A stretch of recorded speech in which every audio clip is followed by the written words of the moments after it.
Good evening, everyone, and welcome back to my channel. It's your boy Marcus, and welcome back. And hey, I'm so happy to be back again. And as you know, today I'm gonna be doing a video about. Hold on, just a minute. Okay, now as you see today, I'm gonna be doing a. I'm gonna be doing a telling you a story, a Bible story about Moses. In the story of Moses, we had to go back. We started a long time ago. We had to save all his people from King Pharaoh, or as you known as King Tut. Okay, before I tell you the story, let's sit back, get comfortable, and let me tell you the story, all right? Here we go. All right, hold on, let me silence the television right quick. I gotta quiet the TV right quick.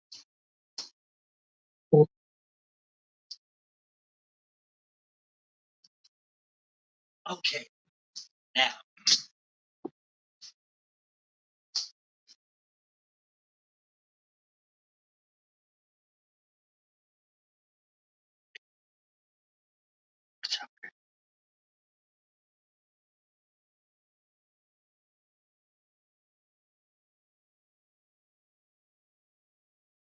just a minute, guys.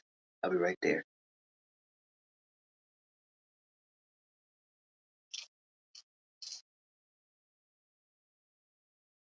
Okay, Moses is known primarily being the Proverbs of Yahweh. In the Hebrew Bible, Old Testament, Moses encountered Yahweh in the burning bush, which leads him to help the Israelites to escape from the slaveries in Egypt. You see, he traveled all the way to Egypt to go save his people from King Pharaoh. Moses then received the Ten Commandments from Yahweh, which establishment on the basis for Jewish laws. Okay,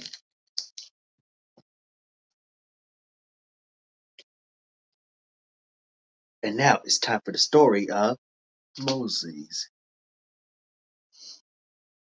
Moses was born to Israel's parents, Amram and Jochebed, who were slaves in Egypt.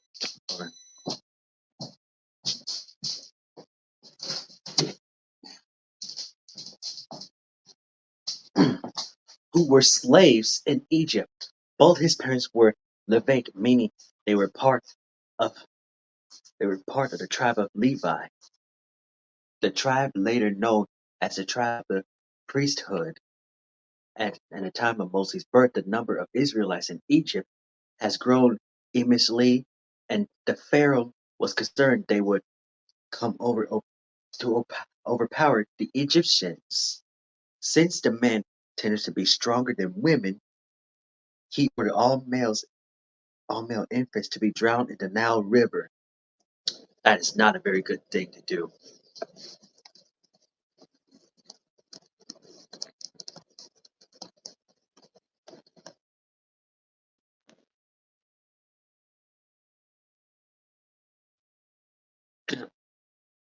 In order to avoid an uprising when Moses was born, his mother, not wanting him to be killed, placed him in a basket and set him out onto the river. The Pharaoh's daughter eventually heard Moses crying in the basket, so she had heard maids draw him out of the water. She hired an Israelite woman to end up being Moses' own mother to nurse him, but the Pharaoh's daughter raised him as her own son. Moses grew up in the Egyptian court, but the text does not give any details of Moses' childhood after his birth. When he was older, he realized how terribly his fellow Israelites were treated by the Egyptians. He saw the Egyptian slavers beating one of them Israelite. He killed the Egyptians and hid his body to avoid repercussion from the Pharaoh. Mostly fled to Egypt and went to Midian, the land east of Egypt. Hold on.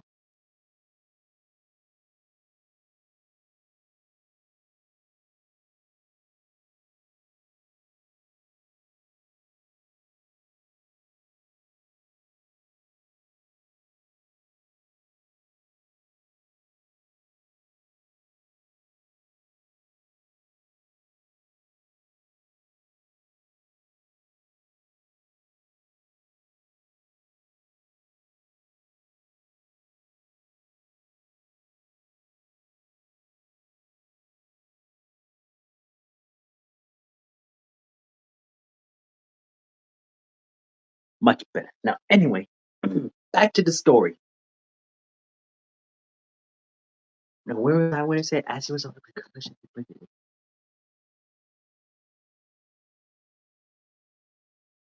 Okay. Oh yeah. On the northeastern banks of the Red Sea in Midian, or was it Midian? Midian.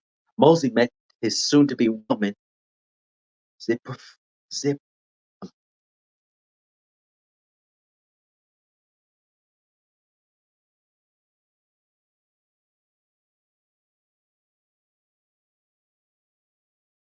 Zipporah, whose father led Moses to stay with them in exchange for working as a shepherd. Moses and Zipporah has two sons, Gershom and Eliezer. During Moses' time in Midian, was it Midian? Midian, shoot. Okay, Midian. He encountered Yahweh from the form of the bush in a massive horde. Yahweh frequently appeared in the pillars of the fire. In the Torah, and this story is no different than the story Yahweh appeared in the bush that was on fire, but it never burned up. But as you can see now, I haven't got to the part where the Red Sea's yet.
The story of Moses begins in the book of Exodus in the Bible.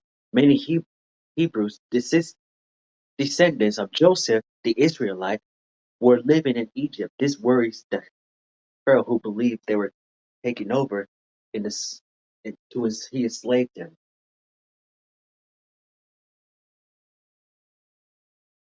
All right. For many months, even years, these plagues fell upon the people of Egypt. Still, the Pharaoh held his head high and attempted to devise God's wishes. He has not yet known what was in store for him.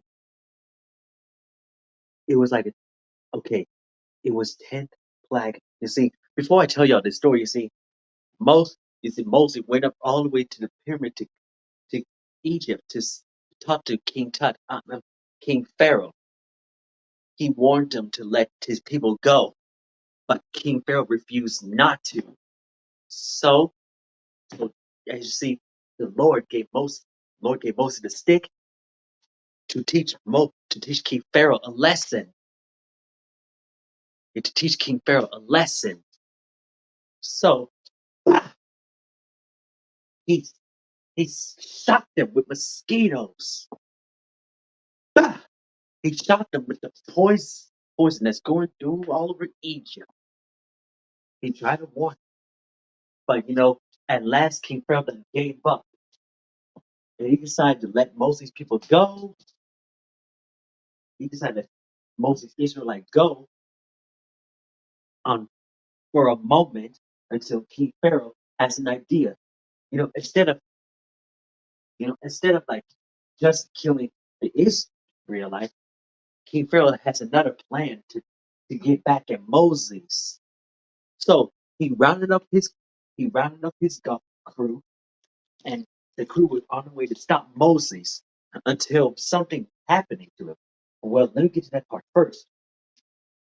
In the 10th plague, the one that killed all the firstborn sons, including Pharaoh's, that made him eventually free to the enslaved people, the Pharaoh's greed allowed his head to drop and, and his stubbornness to fade. The Israelites left Egypt and took jewels and the treasure with them. This angers the Pharaoh of King Tut, and he sent an army after them. As the Israelites met the Red Sea, they realized they were trapped. So God had told Moses to lift his staff, and when Moses lifted the staff, and when he did, the Red Seas parted to let them go across. As everybody was, as all the Israelites go across the Red Seas, and they had to, you see, the Israelites, there were lots and lots of people, so yeah, they had to hurry up and get to the other side before before the before King Pharaoh's armies get them. Like all the people, and by the time all the people made it to the other side of the river, that's when Pharaoh sent the armies after them. They were like, shoot, if he could cross the Red Sea, so can we. So then, by the time King Pharaoh sent his armies, it was too late. So you know what happened? The God told Moses to lift the stick staff again one more time.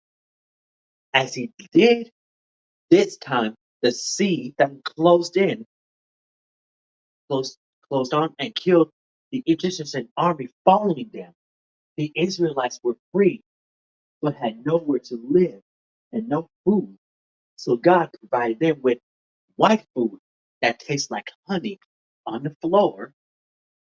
When they needed water, Moses could strike his staff and the rocks made it flow. It took 3 months of traveling for them to reach the foot of the Mount Sinai. God asked Moses to meet them at the top of the mountain. Moses climbed up and the thunderstorm and waited for God. God gave Moses 10 important laws, known as the 10 Commandments, that the people would that would tell his people how to live. There are 10 of them. One, turn water into blood. Two, frogs. Three, lice. Four, flies. Five, dead of livestock. Six, hail. Seven, locusts. Eight, boils. And nine, death of firstborn sons.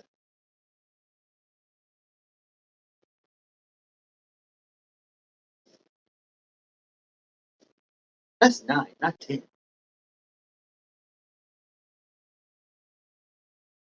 Oh, but these are the 10 commandments right here. That's not the one I'm talking about.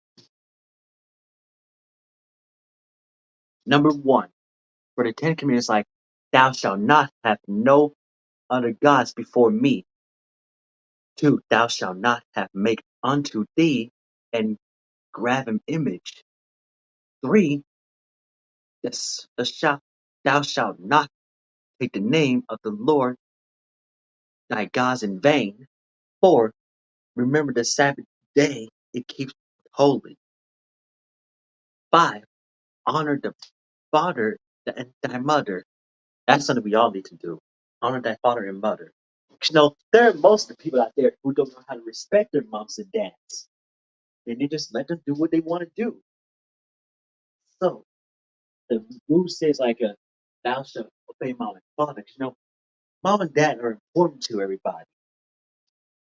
They're important to their kids too. 6, thou shalt not kill.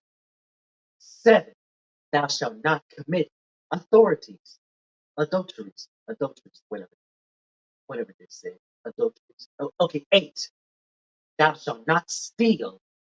9, thou shalt not bear false witness against thy neighbor. And 10, thou shalt not covet anything that is thy neighbor's.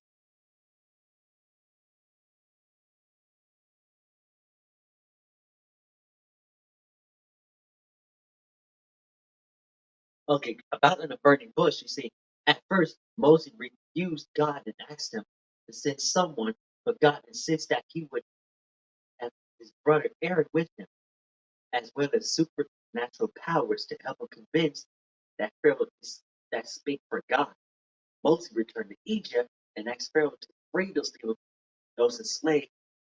But Pharaoh was not happy with this request and didn't want to lose it all. Didn't want to lose all the people he enslaved. So he said no. So you see, like I said, Moses went up there to Egypt and talked to King Pharaoh. He said he even tried to ask him to let the people go, but King Pharaoh refused not to because he refused to let his Moses people go. So he gave him a big no. But something, this made God very angry, and so he sent 10 plagues in the land of Egypt. For many months, even years, these plagues fell upon the people of Egypt. Still, the Pharaoh held his head high and attempts to devise God's wishes. He has not yet known what he has in store for him.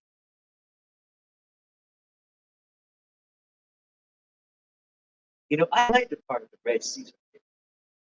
In the 10 plagues, the one in the 10 plague, one of these plagues fell upon the people of Egypt. Still, the Pharaoh held his head high and wait, I already said that. The Pharaoh agreed to allow his head to drop and his stubbornness to fade. The Israelites left Egypt and took the chosen treasure with them. This angered the Pharaoh and sent the army after them. But you see, but God had another plan. See, he told Moses to hold his staff up high and look. And you know what happens? God answered that, and he used to the fire to block the way, so that way the armies couldn't get to the Israelites. Then, then what happened? Then when the armies couldn't find nowhere to get across, they were blocked. So God told Moses to hold the staff again, and when he did, he parts the Red Seas for all the Israelites to go across. All the Israelites and everybody had went all the way across the Red Seas. You see, they were almost there.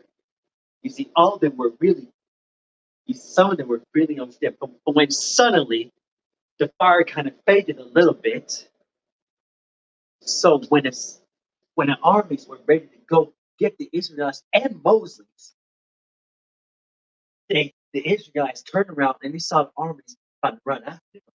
But after what happened, the Israelites had to hurry on over to the other side before the armies could get them. And you see, King Pharaoh thought like, you know what?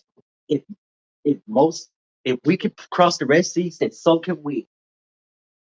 So by the time the King Pharaoh sent his armies to go across the Red Seas, they were really about to get a taste of revenge. But when suddenly, when God told Moses to hold his staff again, as he did, the Red Sea started to close in on the army of King Pharaoh's.